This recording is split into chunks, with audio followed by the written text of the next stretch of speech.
Listen to a conversation between a student and a receptionist at the registrar's office on the first day of the semester. Excuse me, I'm supposed to be having my physics class in the science building, but no one's in the classroom. Could you tell me where the class is? Physics 403? Has it been moved? Well, there's a room assignment sheet on the bulletin board outside this office. Yeah, I know, but my class isn't listed there. There must be some kind of mistake or something. Could you look it up, please? Okay. Let me check on the computer. It's physics, right? Wait, did you say physics 403? Yeah. Well, I'm sorry, but it says here that it was canceled. You should have gotten a letter from the registrar's office about this. What? I never got it. Are you sure? Because it says on the computer that the letter was sent out to students a week ago. Really? I should have gotten it by now. I wonder if I threw it away with all the junk mail by mistake. Well, it does happen. Let me check something. What's your name? Woodhouse. Laura Woodhouse. Okay. Woodhouse. Let me see. It says here we sent it to your apartment on Center Street. Oh, that's my old apartment. I moved out of there a little while ago. Well, and I suppose you haven't changed your mailing address at the administration office? Well, that would explain it. Yeah, I guess that's it. But how can they cancel a class after offering it? If I'd known this was going to happen, I'd have taken it last semester. I know. It's really inconvenient for you. I understand that. But if we don't have enough students signed up for the course, the college can't offer it. It's a practical issue. Like, we can't have an instructor when there are only a few students in the class. You see what I mean? I guess, but now I don't know what course I should take instead. Okay, let's see. Do you have any courses you were going to take next semester? If you do, you might want to take them now and sign up for Physics 403 next semester. Yeah, I guess I could do that. I just hope it won't be canceled again. Do you know how many people have to be enrolled in order to keep a class from being canceled? Well, it depends on the class, but for that class you have to have, let's see, usually it'd be at least 10 people. But since it was canceled this semester, they might even do it with less. But you know what you should do? Give the physics department a call a couple of weeks before the semester starts. They'll be able to tell you if they're planning to go through with it. It's their decision, actually. Oh, okay. I'll do that. Thanks for the info. No problem. Sorry about the class. Oh, why don't you go change your mailing address now? It'll only take a minute. Oh, sure. I'll do that right away. Listen again to part of the conversation. Then answer the question. Excuse me, I'm supposed to be having my physics class in the science building, but no one's in the classroom. Could you tell me where the class is? Physics 403? Has it been moved? Well, there's a room assignment sheet on the bulletin board outside this office. What does the man imply when he says this? Well, there's a room assignment sheet on the bulletin board outside this office. Listen to part of a lecture in an environmental science class. Now, we've been talking about the loss of animal habitat from housing developments, growing cities, small habitat losses. But today I want to begin talking about what happens when habitat is reduced across a large area. There are, of course, animal species that require large areas of habitat, and some migrate over very long distances. So what's the impact of habitat loss on those animals that need large areas of habitat? Well, I'll use the hummingbirds as an example. Now, you know a hummingbird is amazingly small, but even though it's really tiny, it migrates over very long distances, travels up and down the Western Hemisphere, the Americas, back and forth between where it breeds in the summer and the warmer climates where it spends the winter. So we would say that this whole area over which it migrates is its habitat, because on this long-distance journey, it needs to come down to feed and sleep every so often, right? Well, the hummingbird beats its wings, get this, about 3,000 times per minute. So you think, wow, it must need a lot of energy, a lot of food, right? Well, it does. It drinks a lot of nectar from flowers and feeds on some insects, but it's energy efficient too. You can't say it isn't. I mean, as it flies all the way across the Gulf of Mexico, it uses up almost none of its body fat. But that doesn't mean it doesn't need to eat. So hummingbirds have to rely on plants in their natural habitat. And it goes without saying, but, well, the opposite's true as well. Plants depend on hummingbirds too. There are some flowers that can only be pollinated by the hummingbird. Without it stopping to feed and spreading pollen from flower to flower, these plants would cease to exist. But the problem, well, as natural habitat along these migration routes is developed by humans for housing or agriculture or cleared for raising cattle, for instance, there's less food available for migrating hummingbirds. Their nesting sites are affected too, by the same sorts of human activities. And all of these activities pose a real threat to the hummingbird population. So to help them survive, we need to preserve their habitats. And one of the concrete ways people have been doing this is by cleaning up polluted habitat areas and then replanting native flowers that hummingbirds feed on. Promoting ecological tourism is another way to help save their habitat, as the number of visitors, ecotourists, who come to hummingbird habitats to watch the birds, the more the number of visitors grows, the more local businesses profit. So ecological tourism can bring financial rewards. All the more reason to value these beautiful little creatures and their habitat, right? But to understand more about how to protect and support hummingbirds the best we can, we've got to learn more about their breeding, nesting sites, and migration routes, and also about the natural habitats we find there. That should help us determine how to prevent further decline in the population. A good research method, a good way to learn more, is by running a banding study.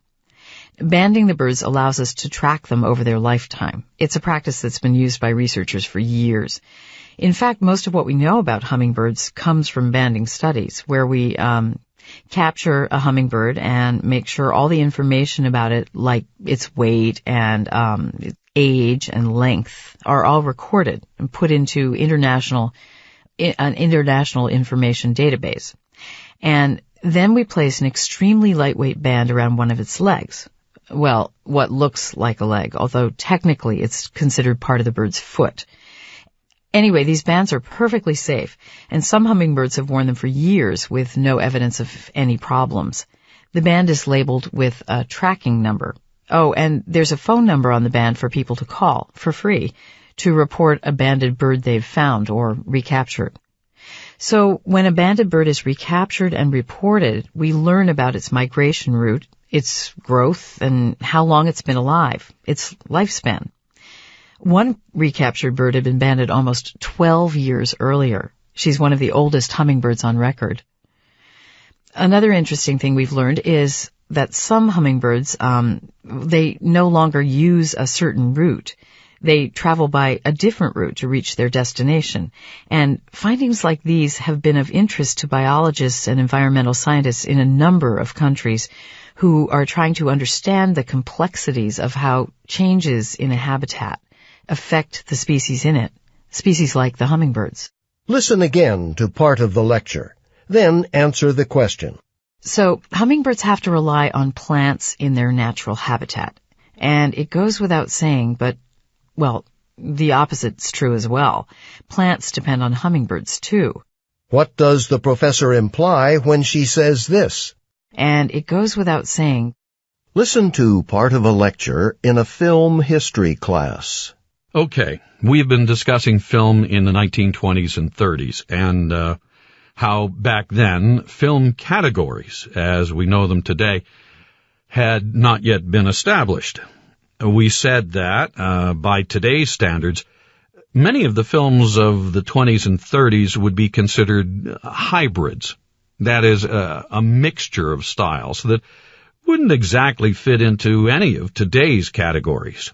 And in that context, today we're going to talk about a filmmaker who began making very unique films in the late 1920s. He was French, and his name was Jean Painlevé. Jean Painlevé was born in 1902. He made his first film in 1928. Now, in a way, Painlevé's films conform to norms of the 20s and 30s. That is, they don't fit very neatly into the categories we use to classify films today. That said, even by the standards of the 20s and 30s, Painlevé's films were a unique hybrid of styles. He had a special way of fusing, or some people might say confusing, science and fiction. His films begin with facts, but then they become more and more fictional. They gradually add more and more fictional elements. In fact, Painlevé was known for saying that science is fiction. Painlevé was a pioneer in underwater filmmaking, and a lot of his short films focus on the aquatic animal world. He liked to show small underwater creatures displaying what seemed like familiar human characteristics, what we think of as unique to humans. He might take a clip of a mollusk going up and down in the water and set it to music, to make it look as if the mollusk were dancing to the music, like a human being, that sort of thing. But then he'd suddenly change the image or narration to remind us how different the animals are, how unlike humans. He confused his audience in the way he portrayed the animals he filmed, mixing up our notions of the categories human and animal. The films make us a little uncomfortable at times because we're uncertain about what we're seeing. It gives his films an uncanny feature. The familiar made unfamiliar. The normal made suspicious. He liked twists. He liked the unusual. In fact, one of his favorite sea animals was the seahorse, because with seahorses, it's the male that gets pregnant. It's the male that carries the babies. And he thought that was great.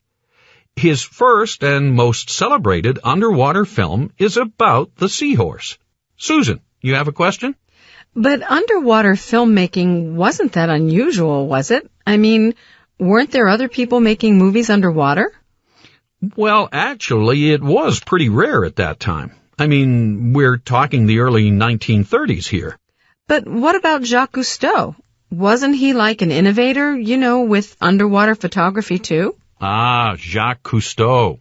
Well, Painlevé and Cousteau did both film underwater, and they were both innovators, so you're right in that sense. But that's pretty much where the similarities end. First of all, Painlevé was about 20 years ahead of Cousteau.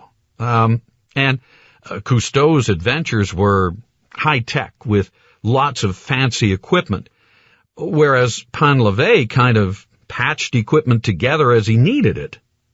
Cousteau usually filmed large animals, usually in the open sea, whereas Painlevé generally filmed smaller animals, and he liked to film in shallow water.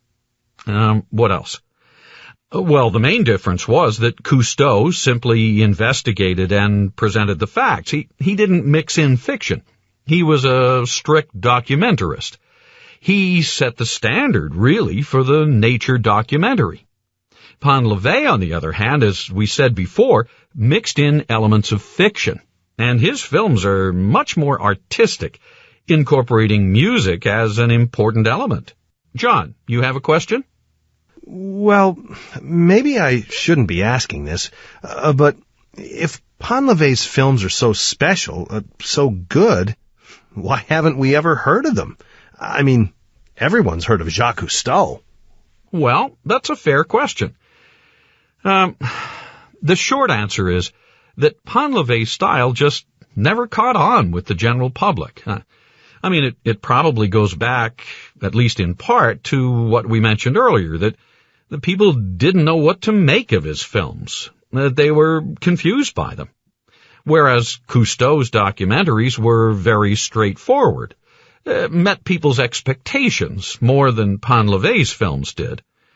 But your true film history buffs know about him, and Painlevé's still highly respected in many circles. What does the student imply when he says this? Well, maybe I shouldn't be asking this, but if Ponlevé's films are so special, so good, why haven't we ever heard of them? I mean, everyone's heard of Jacques Cousteau.